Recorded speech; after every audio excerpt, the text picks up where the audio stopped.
अंतर्मंग channel पर आपका स्वागत है। नमस्कार। आज हम एक बहुत ही मतलब आम सा सवाल लेंगे, लेकिन शायद वो सबसे गहरा सवाल है। कौन सा? यही कि मैं कौन हूँ। ये सवाल जितना सरल लगता है उतना है नहीं। बिल्कुल नहीं। जैसे सोचिए, जब हम कहते हैं आज मैं ऑफिस में बहुत व्यस्त था, तो वो एक मैं होता है। हाँ। फिर रात में जब हम सपने देखते हैं, किसी अजीब सी दुनिया में घूम रहे होते हैं, तब भी एक मैं होता है जो वो सब अनुभव कर रहा होता है। सही बात है। और फिर जब हम गहरी नींद में होते हैं, जहां कोई सपना भी नहीं, कुछ भी नहीं, तब वो मैं कहां चला जाता है? क्या ये तीनों मैं एक ही हैं? और यही आज की हमारी चर्चा का केंद्र है। इन सवालों के जवाब किसी बाहरी दुनिया में नहीं, बल्कि हमारे अपने ही अनुभव के भीतर छिपे हैं। और इन्हें एक बहुत ही संक्षिप्त और गहरे ज्ञान मांडूक्य उपनिषद में समझाया गया है। हाँ, सिर्फ 12 मंत्रों में।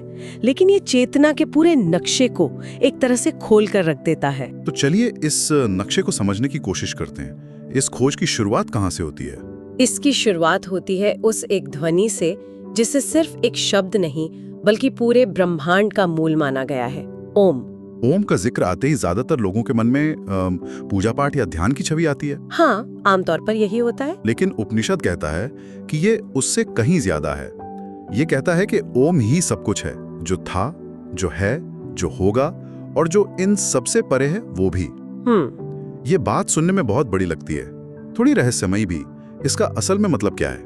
इसे समझने का एक बहुत अच्छा आज का उदाहरण है। बताइए। हम जो भी मोबाइल ऐप इस्तेमाल करते हैं, उसके पीछे लाखों लाइनों का एक जटिल सोर्स कोड होता है ना? हाँ, होता है। हमें वो कोड दिखाई नहीं देता, लेकिन ऐप का हर फंक्शन उसी कोड पर चलता है। ठीक वैसे ही ये पूरा ब्रह्मांड, ये पूरी सृष्टि, उसके पीछे एक मूल ऊर्जा, एक रूट वाइब्रेशन, या कह सकते हैं एक कॉस्मिक कोड है। अच्छा। उपनिषद कहता है कि वही मूल ध्वनि, वही अस्तित्व का सोर्स कोड ओंकार है। तो ये कोई बाहरी चीज नहीं है जैसे हम सिर्फ जपते हैं, बल्कि ये वो बुनियाद है जिस पर सब कुछ टिका है। जैसे किसी गाने के पीछे एक साइलेंट नोट होता है जो पूरे संगीत को आधार देता है। वाह, आपने बहुत अच्छा कहा। बिल्कुल, ये वो नींव है जिस पर अनुभव का पूरा ढांचा खड़ा है। गहरे ध्यान में साधक किसी बाहरी मंत्र को नहीं जपते, बल्कि इसी आंतरिक ध्वनि को, इसी ब्रह्मांडीय कंपन को सुनने की बात करते हैं। अस्तित्व का संगीत। हाँ। तो अगर ओम वो नींव है, तो फिर उस पर बना हुआ ढांचा क्या है? मेरा मतलब है हमारा रोजमर्रा का अनुभव। हमारा रोज का अनुभव इसी ढांचे के 4 स्तरों में बटा हुआ है। चलिए पहले स्तर से शुरू करते हैं, जहां हम और आप अभी हैं, जागृत अवस्था में। हाँ, ये तो हमारी डिफॉल्ट सेटिंग है। आंखें खुली हैं, हम दुनिया को देख सुन रहे हैं, काम कर रहे हैं। इसमें समझने वाली खास बात क्या है? खास बात यह है कि इस अवस्था में हमारी सारी ऊर्जा और चेतना बाहर की तरफ बह रही होती है। बाहर की तरफ? हाँ, हमारी पहचान पूरी तरह से बाहरी चीजों से जुड़ी होती है। हमारा शरीर, हमारा नाम, हमारा पद, हमारे रिश्ते, हमारा बैंक बैलेंस। हम खुद को एक डॉक्टर, एक माँ, एक इंजीनियर के रूप में देखते हैं। और उसी पहचान को हम अंतिम सच मान लेते हैं। बिल्कुल। और शायद यहीं से सारी समस्याएं शुरू होती हैं। मेरा पद, मेरा पैसा, मेरी इज्जत। जब इन चीजों पर जरा भी आंच आती है, तो हमें तनाव होता है, गुस्सा आता है। बिल्कुल सही पकड़ा आपने। समस्या वो पद या वो पैसा नहीं है। समस्या है उस बाहरी पहचान के साथ हमारा गहरा जुड़ाव। हम ये मान लेते हैं कि मैं यह शरीर हूँ और मैं यह पद हूँ। प्रतियोगिता, अहंकार और दुख का लगभग 90% हिस्सा इसी गलत पहचान से जन्म लेता है। ठीक है, ये तो हुई जागृत अवस्था की बात। लेकिन जब हम इस बाहरी दुनिया से खुद को अलग कर लेते हैं, मतलब सो जाते हैं, तब भी हमारा मन तो शांत नहीं होता। नहीं होता। वो तो अपने ही एक फिल्म चलाने लगता है। मैं सपनों की बात कर रहा हूँ। उपनिषद उसे कैसे देखता है? उपनिषद उसे चेतना की दूसरी अवस्था कहता है, स्वप्न अवस्था या तेजस। इस अवस्था में आपकी बाहरी इंद्रियां वो तो बंद हो जाती हैं। हाँ। आपको ये पता नहीं चलता कि आपके बगल वाले कमरे में क्या हो रहा है, लेकिन आपका मन एक पूरी तरह से नई और निजी दुनिया बना लेता है। और वो दुनिया अक्सर हमारे दिन भर के अनुभवों, हमारी इच्छाओं और हमारे डरों से ही बनी होती है। मुझे याद है एक बार मुझे एक बहुत जरूरी प्रेजेंटेशन की चिंता थी, और रात में मैंने सपना देखा कि मैं स्टेज पर हूँ और बोलने के लिए मुंह खोलता हूँ, पर कोई आवाज ही नहीं निकल रही। मैं पसीने में भीग कर उठा। उस पल के लिए वो डर 100% असली था। आपका ये अनुभव इस अवस्था के सबसे गहरे रहस्य को उजागर करता है। वो कैसे? जैसे सपने में आपको वो डर पूरी तरह असली लगा, ठीक वैसे ही हम जागृत अवस्था में भी अपने मन की बनाई कहानियों को, भविष्य की चिंताओं को, अतीत के पछतावों को पूरी तरह सच मानकर दुखी होते रहते हैं। अच्छा। अगर मेरा प्रमोशन नहीं हुआ तो क्या होगा? ये विचार भी तो एक तरह का जागता हुआ सपना ही है, जो अभी हकीकत नहीं है, पर हम उसे सच मानकर परेशान हैं। वाह, ये तो सोचने का बिल्कुल नया तरीका है। मतलब मेरी आधी से ज्यादा चिंताएं असल में मानसिक सपने हैं, जिन्हें मैंने हकीकत का दर्जा दे दिया है। हाँ, स्वप्न अवस्था हमें यही सिखाती है कि हमारा मन एक बहुत कुशल कहानीकार है, जो कल्पना को वास्तविकता की तरह पेश कर सकता है। ठीक है, तो पहली अवस्था बाहरी दुनिया की है, दूसरी मन की भीतरी दुनिया की। लेकिन रात का एक हिस्सा ऐसा भी होता है जब कोई बाहरी दुनिया नहीं होती और कोई भीतरी दुनिया भी नहीं। हाँ, गहरी नींद। यानी गहरी नींद, जिसमें कोई सपना भी नहीं आता। उपनिषद उसे सुषुप्ति कहता है। वहां क्या हो रहा होता है? वो पूर्ण विश्राम और विलीनता की अवस्था है। वहां ना शरीर का बोध है, ना मन का, ना कोई इच्छा है, ना कोई डर, ना कोई पहचान। सब कुछ गायब। हाँ, आप कौन हैं, अमीर हैं या गरीब, सफल हैं या असफल, सब कुछ विलीन हो जाता है। आप बस होते हैं, शुद्ध अस्तित्व। लेकिन यहाँ एक कमी है, जागरूकता का अभाव।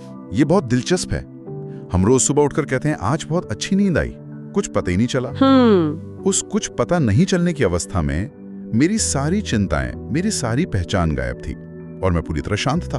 क्या आप इसके गहरे मतलब को समझ रहे हैं? शायद आप ये कह रही हैं कि जब मेरे पास कुछ भी नहीं था, ना मेरा पद, ना मेरा पैसा, ना मेरे रिश्ते, तब मैं सबसे ज्यादा शांत था। जी। तो क्या हम शांति को बाहरी चीजों में ढूंढकर कोई बहुत बड़ी गलती कर रहे हैं? यही इसका सबसे बड़ा सबक है।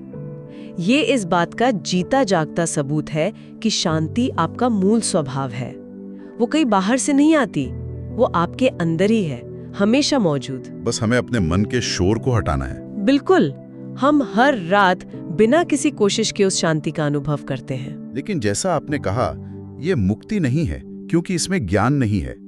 हम शांति में तो थे, पर हमें इसका पता नहीं था। सही कहा।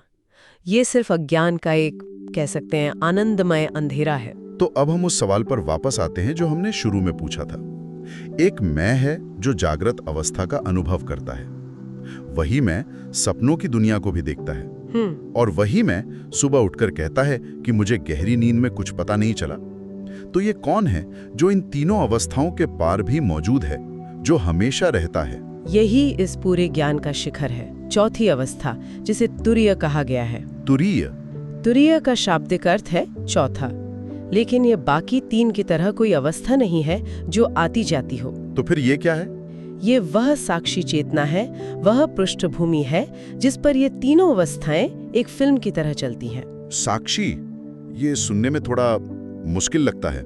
मतलब कोई है जो मुझे देख रहा है?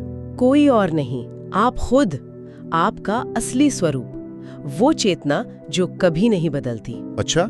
जब आप जागे होते हैं तो ये साक्षी चेतना जागृत अवस्था को देख रही होती है। जब आप सपना देखते हैं तो यही चेतना सपने का अनुभव कर रही होती है। और गहरी नींद में? और जब आप गहरी नींद में होते हैं तब भी ये चेतना उस अनुभव के अभाव को जान रही होती है। तभी तो आप सुबह उठकर कह पाते हैं कि मुझे कुछ पता नहीं चला। हाँ, ये बात तो है। किसी को तो ये पता था कि कुछ पता नहीं चला। वही जानने वाला आपका असली मैं, तुरीय है। ये तो दिमाग को घुमा देने वाला विचार है। इसे समझने के लिए कोई सरल उदाहरण है, क्योंकि ये बहुत अमूर्त लग रहा है। बिल्कुल, और ये उदाहरण बहुत महत्वपूर्ण है। मान लीजिए आपकी चेतना एक सिनेमा हॉल का पर्दा है, एक स्क्रीन। ठीक है, एक स्क्रीन। जब उस पर कोई एक्शन फिल्म चलती है जिसमें दुनिया, लोग, घटनाएं हैं, वो आपकी जागृत अवस्था है। जब उस पर कोई सपनों जैसी अजीब काल्पनिक फिल्म चलती है, वो स्वप्न अवस्था है। ठीक है। और जब प्रोजेक्टर बंद हो जाता है और स्क्रीन पूरी तरह खाली और अंधेरी हो जाती है, वो सुषुप्ति यानी गहरी नींद है। ये समझ आ रहा है। अब बताइए, इन तीनों स्थितियों में, एक्शन फिल्म, सपनों की फिल्म और खाली स्क्रीन, वो कौन सी एक चीज है जो कभी नहीं बदली, जो हमेशा वहीं थी? स्क्रीन। पर्दा तो हमेशा वहीं था। फिल्में आई और चली गईं। बस, आप वो फिल्में नहीं है, आप वो स्क्रीन है। आप वो साक्षी चेतना है जिस पर जागृत, स्वप्न और सुषुप्ति के अनुभव आते और जाते हैं। वाह। एक और बहुत सुंदर उदाहरण आकाश का है। आसमान में बादल आते हैं, कभी सफेद, कभी काले, कभी गरजते हुए। मौसम बदलते हैं, तूफान आते हैं, पर क्या इन सब से आकाश पर कोई असर पड़ता है? नहीं, आकाश तो हमेशा वैसे ही रहता है, शांत और अछूता। तो आप कह रही हैं कि मेरे विचार, मेरी भावनाएं, मेरी चिंताएं, ये सब बस गुजरते हुए बादल हैं और मैं वो आकाश हूं जो इन्हें बस देख रहा है? यही मांडूक्य उपनिषद का सार है। तुम बादल नहीं, तुम आकाश हो। ये सिर्फ एक विचार नहीं, ये सत्य का अनुभव है।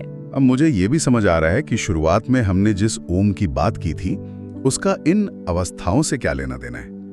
ओम की ध्वनि में भी 3 हिस्से हैं, अ, उ और म। एकदम सही। ये तीनों ध्वनियां इन तीनों अवस्थाओं का प्रतीक है। अ, ये जागृत अवस्था का प्रतीक है। कैसे? ये ध्वनि मुंह के पीछे से कंठ से खुलकर शुरू होती है, जैसे दुनिया का अनुभव बाहर से शुरू होता है। अच्छा। उ, ये स्वप्न अवस्था का प्रतीक है। ये ध्वनि होठों की तरफ मुंह के बीच में बनती है, जैसे स्वप्न हमारे मन की भीतरी दुनिया है। और म, ये सुषुप्ति अवस्था का प्रतीक है। इस ध्वनि के लिए होठ बंद हो जाते हैं, जैसे मन की सारी गतिविधियां बंद हो जाती हैं और चेतना अपने भीतर सिमट जाती है। अ, उ, म, जागृत, स्वप्न, सुषुप्ति। ये तो एकदम सटीक बैठता है। लेकिन ओम का जाप यहाँ खत्म नहीं होता। म की ध्वनि के बाद एक खामोशी, एक मौन भी तो आता है। हाँ, क्या उसका भी कोई मतलब है? वही तो सबसे महत्वपूर्ण है। म के बाद जो असीम शांति, जो मौन आता है, वही तुरीय का प्रतीक है। वो उस स्क्रीन, उस आकाश की ओर इशारा है। अच्छा। जब हम धीरे से और ध्यान से ओम का जाप करते हैं, तो अंत की उस शांति में, उस मौन में हम अपने साक्षी स्वरूप के सबसे करीब होते हैं। ये सब एक बिल्कुल नया दृष्टिकोण देता है। ये सिर्फ कोई पुरानी फिलॉसफी नहीं है, ये तो आज की भागदौड़ भरी जिंदगी के लिए एक प्रैक्टिकल गाइड की तरह है। बिल्कुल। तो अगर हम इसे अपने रोज के जीवन में उतारना चाहें तो कैसे करें? इसका सबसे पहला और शक्तिशाली कदम है दिन में छोटे छोटे पलों में ये याद करने की कोशिश करना कि मैं अनुभव नहीं, अनुभव का साक्षी हूँ। जैसे? मान लीजिए ट्रैफिक में फंसकर मुझे बहुत गुस्सा आ रहा है।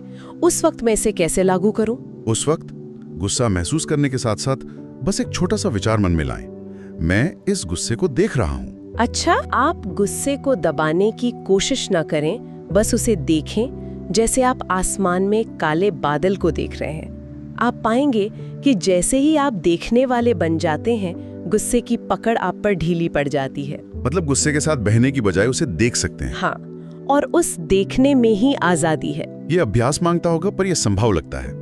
और कोई तरीका? दूसरा तरीका है स्टेट ऑफ फ्लो को पहचानना। कई बार हम किसी काम में, चाहे वो पेंटिंग हो, कोडिंग हो या कोई खेल हो, इतने डूब जाते हैं कि हमें समय का, खुद का, भूख प्यास का भी पता नहीं चलता। हाँ, उस समय हमारा अहंकार गायब हो जाता है। हाँ, ऐसा होता है। मैं एक बार एक किताब पढ़ने में इतना खो गया था कि मुझे पता ही नहीं चला कि 4 घंटे कैसे बीत गए। मन में कोई और विचार नहीं था, बस मैं और वो किताब थी। वो तुरीय की एक झलक थी। वो पल हमें सिखाते हैं कि जब हमारा मन और अहंकार शांत होते हैं, तो हम आनंद और शांति की स्थिति में स्वाभाविक रूप से पहुंच जाते हैं। आनंद बाहर से नहीं आता, वो हमारे अंदर से ही प्रकट होता है। तो संक्षेप में ये ज्ञान हमें बताता है कि हमारा असली अस्तित्व इन 3 अवस्थाओं, जागृत, स्वप्न और सुषुप्ति से परे है। हाँ, हम वो साक्षी चेतना है जो हमेशा मौजूद रहती है, और जीवन का असली लक्ष्य उस साक्षी को पहचानना है जो कभी दुखी नहीं होता, कभी बदलता नहीं, जो बस देखता है। बिल्कुल। असली शांति और खुशी किसी चीज को पाने में नहीं, बल्कि ये जानने में है कि हम असल में कौन हैं। उन बादलों के पार उस आकाश को देखने में जो हम हमेशा से थे और हमेशा रहेंगे। ये एक बहुत ही सुंदर और गहरी समझ है। और हम अपने श्रोताओं के लिए एक अंतिम विचार छोड़कर जाते हैं। इस चर्चा के बाद बस एक पल के लिए रुकें और खुद से पूछें, वो कौन है जो इस समय मेरे विचारों को देख रहा है? वो कौन है जो मेरे सुख और दुख का अनुभव कर रहा है? क्या आप उस देखने वाले को, उस शांत साक्षी को महसूस कर सकते हैं? अगर आपको ये गहरी और संक्षिप्त जानकारी पसंद आई हो तो इस वीडियो को लाइक करें और अंतर्मुख चैनल को सब्सक्राइब करें, ताकि आप ऐसे ही ज्ञानवर्धक विषयों से जुड़े रहें। धन्यवाद।